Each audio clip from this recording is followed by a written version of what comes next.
السلام عليكم ورحمة الله وبركاته. معاكم محمود أحمد في سلسلة الدروس الخاصة بقى ببرمجة بايثون 3.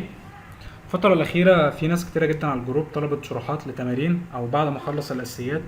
أنا لسه مش عارف أفكر تفكير برمجي. أنا باجي أكتب كود مش عارف إزاي بفكر. الأساسيات دي أنا حاسس إن هي مش كافية وأنا مش عارف أكتب برنامج. طبعا المشاكل دي كلها بتواجهنا كلنا أول ما بتبدأ تخلص كورس الأساسيات وبتبقى مش عارف تعمل إيه، وبتلاقيك لسه برضه ما انتش قوي في اللغة. ده حاجة طبيعية. انت محتاج انك تمرن نفسك شويه، محتاج انك تكتب كود. طبعا المطلوب في المرحله دي هو انك تصبر وتكتب كود كتير. عشان كده اقترحت على الجروب من فتره اننا ننزل كورس تمارين. كورس التمرين هيبقى عباره عن كورس كله امثله عشان احاول ان اربط لك ازاي تفكر تفكير برمجي، ازاي انت لما يقف قدامك مشكله الحل بتاعها هيجي في دماغك اول ما المشكله تيجي، ازاي المشكله صعبه تبدا تفكر فيها وتوصل للحل وتكتب الحل بالكود بتاعك بطريقه سليمه. تمام. تعالى نشوف الاوت لاين بتاع الكورس بتاعنا، نشوف هنشرح فيه. اول حاجه انا هبدا اراجع على الوايل لوبس على السريع كده. الفيديو هشرح الوايل وانواعها وما الى ذلك زي ما انا شرحت في كورس الاساسيات. وبعد كده هقعد طبعا شويه امثله عليها من السهل للصعب. وبعد كده اف كونديشنز نفس الحاله بالظبط هراجع عليها وبعد كده هعطي امثله. وكذلك الفانكشنز والليست والديكشنري والتوبل والانبوت اوتبوت فايلز. طبعا في اخر الكورس هعطي امثله كتيره وكام مشروع واشرح بعض الملاحظات على الكورس علشان انت يبقى عندك خلفيه كامله ازاي تبدا بعد كده تشتغل او ايه اللي جاي بعد ما انت تاخد كورس التريننج ده. تمام. ايه هي متطلبات الكورس؟ اول حاجه لازم أن تكون فاهم اساسيات، لان انا هنا فعلا هراجع على الوايل لوب او الكونديشن، هراجع على حاجه بس هراجع سريع، ولكن الامثله هي اللي هتوضح. تمام.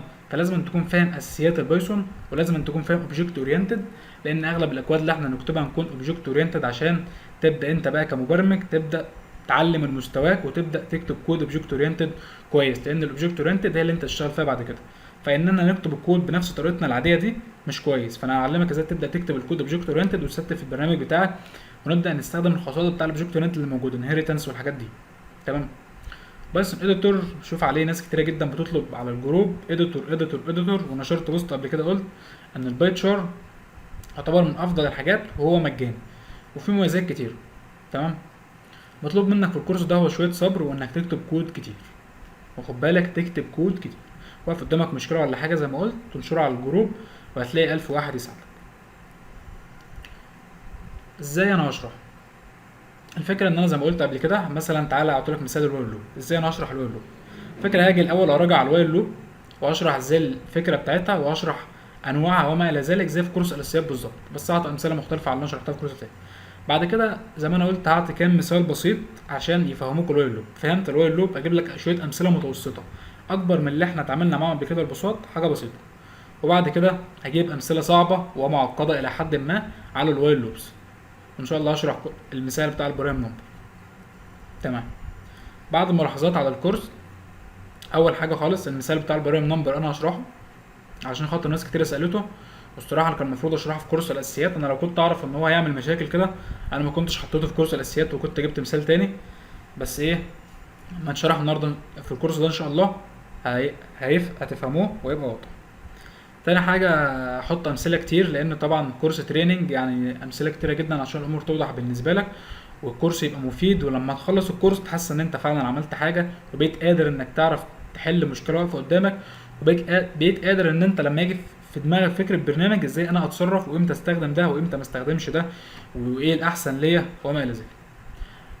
تالت حاجة أنا هتكلم في الكورس إن شاء الله بالراحة، مش هبقى سريع في الكلام عشان ناس كتير اشتكت من الموضوع تقول له انت بتتكلم سريع قوي. فهو انا ان شاء الله هتكلم ببطء شويه عشان الامور توضح. دي كانت مقدمه بسيطه، حبيت اوضح شويه حاجات.